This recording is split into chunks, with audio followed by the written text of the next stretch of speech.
Paano gumagana ang elevator? Sa mga building na umaabot ng napakataas mula 7th floor hanggang higit 100th, may isang makina riyan na pinakaimportante para sa lahat. Ito ang elevator. Isipin mo na lang, paano kung puro hagdan lang ang isang mataas na building? Biruin mo, pupunta ka sa 100th floor ng nakahagdan? Ako, baka nasa gitna ka pa lang, hinimatay ka na sa pagod. O kaya naman, lubid para mag-ala James Bond ka. Parang unimaginable. Kaya naman kailangan mo ng elevator. Iaangat ka pataas at ibababa ulit ng ligtas at mabilis. Pero naisip mo na ba kung paano gumagana ang elevator? Ano ang mga materyales at mekanismo na ginagamit para gumana ito? Kaya naman ngayon, we're going up, up, up para tuklasin ang mga sikreto ng elevator. Kung isa kang engineer o architect na gustong gumawa ng matataas na building noon, siguro ang una mong may isip ay ang makina na kayang umangat sa iyo. Iyan ang elevator. Noong 1800s, si Elisha Otis ang nagtatag ng Otis Elevator Company, ang nakaimbento ng unang safety elevator na may safety brake, isang mekanismo na pumipigil sa pagbagsak ng elevator pagputol na ang lubid. Noon pa man kasi ginagamit na ang mga simpleng makina tulad ng mga hoist at crane para magbuhat ng mabibigat na bagay. Kaso nga lang, delikado ito para sa tao kasi kapag naputol ang tali, babagsak ka ng walang proteksyon. Noong 1854 sa New York, ipinakita mismo ni Otis ang kanyang imbensyon sa harap ng mga tao. Tumayo siya sa isang platform, pinaakyat ito, tapos nag-utos na putulin ang lubid. Lahat napasigaw sa takot. Pero ilang inches lang ang binagsak niya. Buhay si Otis at nakangiti pa. Sa araw na yun, hindi lang naimbento ang safe na elevator. Nagkaroon din ng tiwala ang mga tao sa teknolohiyang ito. Dahil dito, nagsimula ang panahon ng skyscrapers. Nagkaroon ng kumpiyansa ang mga tao na magtayo ng mas matataas na buildings. Mula sa mga tindahan hanggang hotel. Unti-unting umangat hindi lang ang mga elevator, kundi pati ang mga modernong mundo. Pero paano nga ba gumagana ang makinang kayang mag-angat ng libu-libong kilo at kaya ring huminto ng eksakto sa bawat palapag? Ang sikreto ni Otis para maging ligtas ang elevator ay ang safety brake system.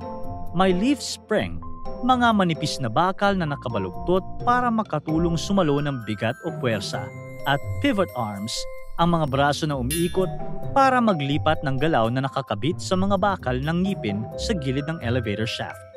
Habang umaakyat ang elevator, malaya ang galaw ng cabin sa loob ng shaft. Pero kapag biglang lumuwag o naputol ang lubid na nagdadala nito, agad nagagana ang safety mechanism na nagpipigil sa cabin na bumagsak. Ang mga bakal na braso sa gilid ng shaft ay kakapit at sasaluhin ng cabin para hindi ito mahulog o bumagsak. Kaya ligtas sa mga pasahero kahit may problema sa lubid. Ganito ang pangunahing sistema ng kaligtasan sa mga elevator para maiwasan ang aksidente.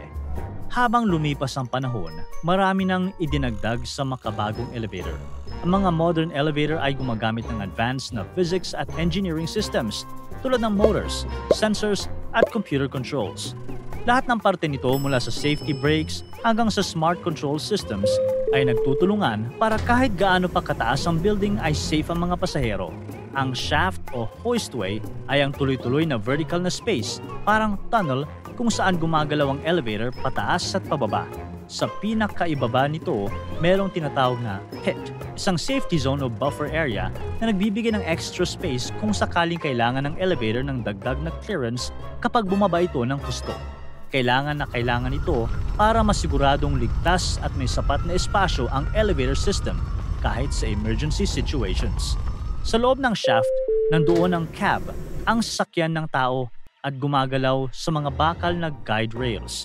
Sa mga gilid ng cab, may mga guide rollers na dumudulas sa rails para steady at hindi nanginginig ang biyahe. May dalawang klase ng elevator. Hulaan mo kung saan ka madalas na sumasakay. A. Hydraulic. B. Traction. Lock your answer at tingnan natin kung tumama ka. Ang hydraulic elevator ay kagaya ng malakas na piston. Tinutulak nito pataas ang cabin gamit ang pressure ng oil.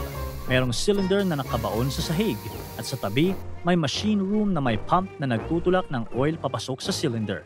Kapag gusto mong umakyat, mag-i-inject ang pump ng oil sa cylinder. Yung pressure ng oil ang nagtutulak sa piston at nagtataas sa elevator.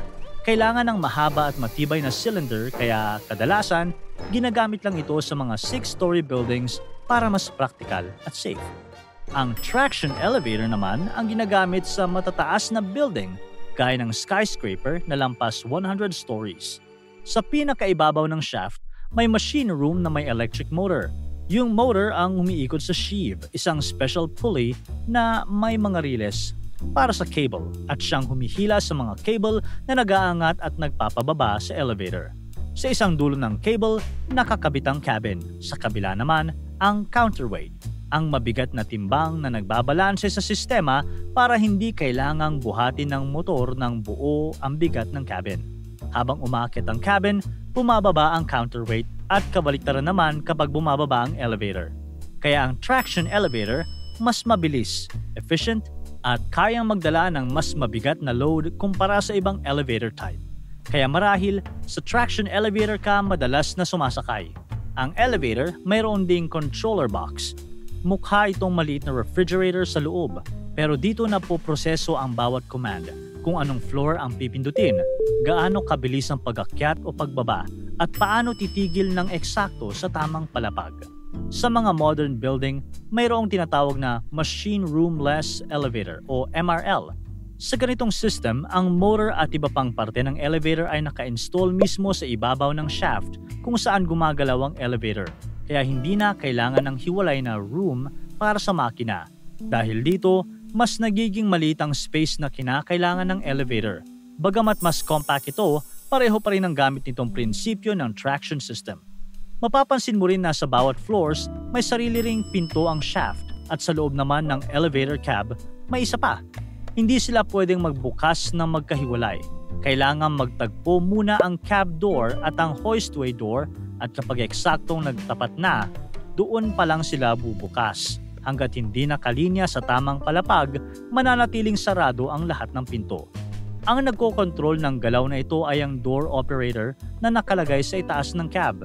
Ito ang nagpapagalaw sa mga gear at lever para dumulas ang pinto. Ang mga pinto sa bawat palapag ay walang sariling motor o handle. Hindi sila pwedeng buksan ng mag-isa.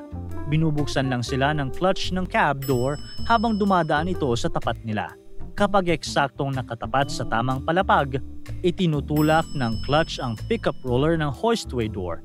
Inaangat ang maliit na locking bar na tinatawag na beak at doon sabay na dumudulas pakaliwa at pakanan ang dalawang pinto. May mga sensor din na nakabantay sa gilid ng pinto. Kapag may humaharang, kahit kamay lang, agad silang titigil at hindi magsasara.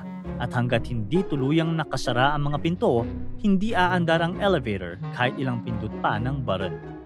Sa mga emergency o panahon ng maintenance, may espesyal na susi na ginagamit ng mga technician para buksan ang pinto kahit wala sa likod nito ang elevator cab. Pero ito ay para lamang sa may tamang training dahil delikado kung gagawin kapag wala kang alam. At higit sa lahat, sa bawat pindot mo ng up o down, may isang bagay na kailangang siguraduhing gumagana, ang safety features.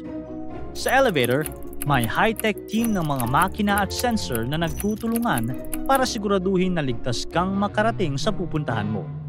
Isipin mo, habang nasa loob ka ng elevator at biglang nag-brown out, ano kayang mangyayari sa'yo? Chill lang, hindi ka mahuhulog dahil ang elevator ay may mga safety system na laging handang umaksyon. Sa bawat elevator, may motor na nagtutulak sa cab pataas o pababa. Kapag huminto ito, automatic na gumagana ang machine brake. Isang matibay na preno na humahawak sa elevator para hindi ito gumalaw kahit mawala ng kuryente. Nakakabit din ang cab sa ilang steel cables. Karaniwang 4 hanggang 8 na gawa sa matibay na bakal. Kahit isa lang sa mga tali na ito ang matira, kaya pa rin itong buhati ng buong bigat ng elevator at mga pasahero. Ibig sabihin, halos imposibleng sabay-sabay silang maputol. Pero paano kung biglang magkaroon na naman ng aberya? Isipin mo, halimbawa, habang bumababa ang elevator, biglang madulas ang mga tali. Dito papasok ang safety invention ng engineer na si Otis. Hanggang ngayon, ginagamit pa rin sa mga modern elevator ang ideya niya na kahit maputol ang tali ng elevator, mananatiling ligtas sa mga pasahero kung aandar ang preno. Sa ilalim ng cab, may emergency brake system na may 2 clamp na nakakapit sa mga bakal na rail. Kapag normal ang takbo, hindi ito kumikilos. Pero kapag napansin ng system na sobrang bilis na ang pagbaba, senyales na may problema. Kaya automatic na gagalaw ang mga clamp at mahigpit na kakapit sa rail para agad na mahinto ang elevator. Ang nagpapadala ng signal para gumana ang mekanismong ito ay tinatawag na overspeed governor, isang device na umiikot kasabay ng galaw ng elevator. Kapag napansin itong masyadong mabilis ang pagbaba, agad itong naglalock, pinipigilan ng cable at ini-activate ang emergency brake. Kaya kahit pa biglang magkaroon ng sira, kalma dahil ligtas pa rin ang mga pasahero.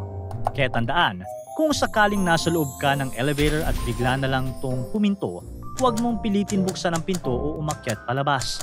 Pindutin mo lang ang emergency call button at hintayin ang operator na magpapadala ng tulong.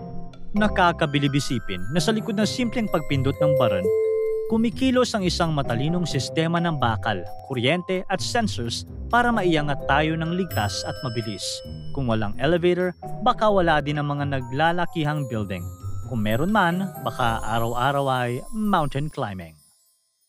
Para tuloy-tuloy ang saya at kwentuhan, huwag kalimutan mag-subscribe sa Bubbly YouTube channel at pindutin ang notification bell.